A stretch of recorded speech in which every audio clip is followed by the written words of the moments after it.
আল্লাহ রাব্বুল আলামিন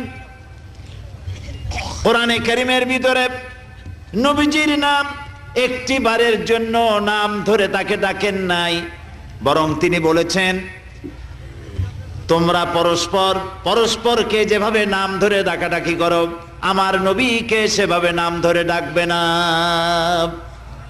আল্লাহ নিষেধ করেছেন আমার নবীর নাম ধরে ডাকবে না। সুবহানাল্লাহি ওয়া বিহামদিহি। এই পৃথিবীতে যত নবী আসছেন সমস্ত নবীরা হলেন এলাকা ভিত্তিক নবী, অঞ্চল ভিত্তিক নবী।